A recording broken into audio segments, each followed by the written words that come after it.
BJP और आम आदमी पार्टी के बीच जंग तेज होती जा रही है। दिल्ली सरकार की आबकारी नीति के खिलाफ बीजेपी जोरदार विरोध प्रदर्शन कर रही है।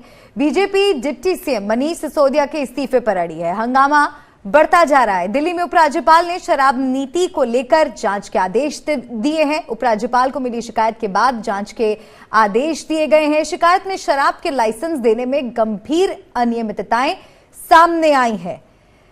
शिकायत में एक्साइज पॉलिसी 2021-22 के उल्लंघन की भी बात सामने आई है, जिसको लेकर जांच के आदेश दिए गए हैं। ब्लैक लिस्टेड कंपनियों को लाभ पहुंचाने का बड़ा आरोप दिल्ली सरकार पर लग रहा है। 2 हफ्तों में रिपोर्ट तैयार करने के आदेश भी दिए गए हैं। शराब नीति के खिलाफ शिकायत मिलने के बाद उपराज्यपाल ने यह एक्शन लिया है। दिल्ली में उपराज्यपाल ने शराब नीति पर एक और जांच के आदेश दे दिए हैं।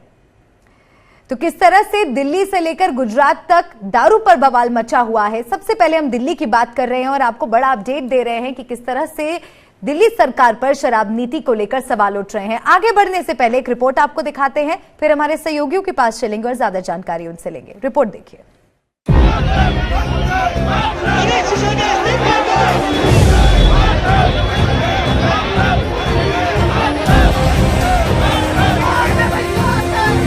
दिल्ली सरकार की आबकारी नीति पर ऐसा विवाद छिड़ा कि अब सड़कों पर संग्राम शुरू हो गया है। बीजेपी नई आबकारी नीति के जरिए घोटालों का आरोप लगा रही है। नई नीति को शराब माफियाओं को फायदा पहुंचाने का जरिया बता रही है और इन आरोपों के बहाने मनीष सिसोदिया के इस्तीफे की मांग कर रही है। दिल्ली में आबकारी नीति पर छिड़ी आर पार की लड़ाई के अब और बढ़ने के आसार हैं, क्योंकि इस हंगामे के बीच उपराज्यपाल वीके सक्सेना ने आबकारी नीति पर एक और जांच का आदेश दिया है।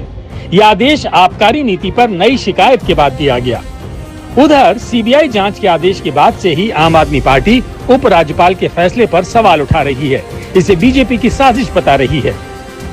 ऐसे तो ना कोई राज्य सरकार चल सकती है, ना देश का लोकतंत्र मजबूत हो सकता है, ना हमारा संघीय ढांचा मजबूत हो सकता है। आए दिन आप मुकदमे लिखते हो, आए दिन आप परेशान कर रहे हो। जांच कराने में समस्या क्या है? तो आप ये बताइए कि अरविंद केजरीवाल जी और मनीष सिसोदिया जी दिल्ली के बच्चों को शिक्षा दें, दिल्ली के लिए अच्छा स्वास्थ्य दें, दिल्ली को फ्री इलाज दें, फ्री बस दें, फ्री पानी दें, फ्री बिजली दें, बस की यात्रा फ्री कराएं, तीर्थ यात्रा कराएं, या आए दिन अपनी जांच करवाते फिरें? एक सरकार कैसे चलेगी, आप बताइए। वहीं दिल्ली सरकार की आबकारी नीति पर दंगल छेड़ने के बाद बीजेपी केजरीवाल सरकार को घेर रही है। बार बार प्रदर्शन कर सरकार के खिलाफ हल्ला बोल रही है। रिपोर्ट हमने नहीं बनाई, दिल्ली सरकार के चीफ सेक्रेटरी ने रिपोर्ट बनाई है। अब वो दिल्ली सरकार के चीफ सेक्रेटरी की रिपोर्ट को कैसे झुठला सकते हैं? वो मेरी रिपोर्ट हो, वो आपकी रिपोर्ट हो, वो भाजपा के किसी कार्यकर्ता की रिपोर्ट हो तो उसको झुठला सकते हैं।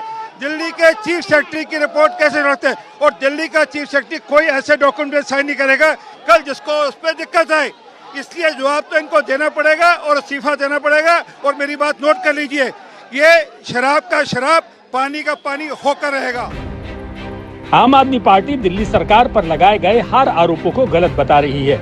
एक्साइज पॉलिसी की रिपोर्ट में मनीष सिसोदिया के नाम को साजिश बता रही है। ये जो सारा मामला है एक्साइज का, जो सारा मामला है मनीष सिसोदिया जी पे सीबीआई केस करवाने का, वो शुरू ही इसलिए हुआ है क्योंकि मोदी जी अरविंद केजरीवाल से डर रहे हैं। इसलिए वो रोज रोज कोई ना कोई चीज़ तो निकालते ही रहेंगे। क्योंकि समस्या ये नहीं है कि एक्साइज में 1300 करोड़ मुनाफा हुआ कि नहीं हुआ। समस्या ये है मोदी जी के लिए कि अरविंद केजरीवाल की लोकप्रियता पूरे देश भर में बढ़ रही है। अब तमाम खामियों के आरोप के चलते आबकारी नीति जांच के दायरे में है।